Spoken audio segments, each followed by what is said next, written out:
Well, hello, my friends. I'm glad you joined us again today. I want to share something that I was reading this morning, kind of helps us to understand the culture in which we live in. I tell you, you turn your news on and the television on and you see all kinds of problems that we're having, political problems and social issues and problems and issues in our country, but it's really all over the world. And we wonder, can't people just see? Can't they just open their eyes and see the corruption and that it just doesn't make sense, some of the things. And I just use an example, but the abortion issue, how someone can say that a baby is not really a baby until it actually comes out of the womb. It just doesn't make sense. And there's a lot of things like that. But I was reading this morning in 2 Corinthians chapter number 4. And in verse number 4, it says, "In their case, the God of this world has blinded the minds of the unbelievers to keep them from seeing the light of the gospel of the glory of Christ, who is the image of God." So the God of this world has blinded people and they cannot see.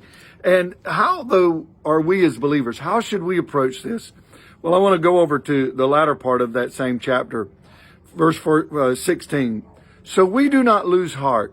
Though our outer self is wasting away, our inner self is being renewed day by day." And of course, as we get older, we're wasting away too. But verse number 17, "For this light momentary affliction is preparing us for an eternal weight of glory beyond our comparison."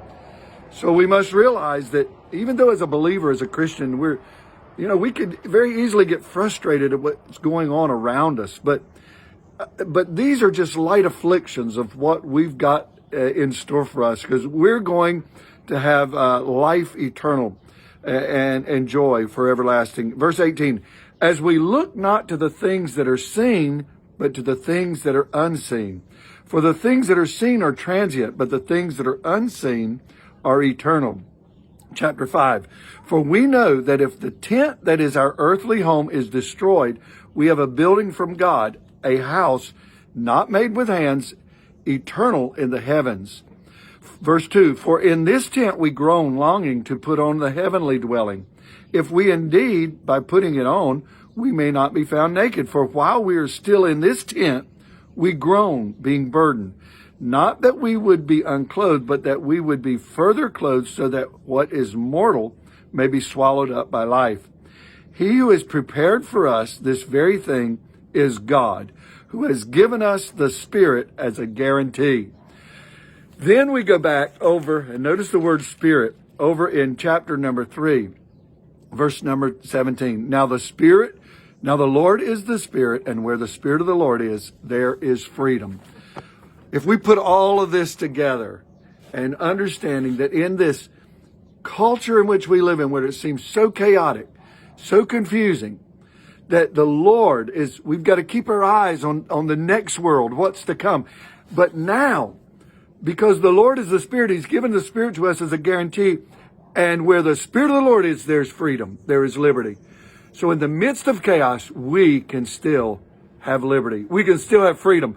We don't have to be worried about what's going on around us. This pandemic, we don't have to worry about all these things, because we're just a pilgrim passing through, looking for a heavenly home. But in the midst of this, we still have freedom because we have the Spirit of the Lord with us.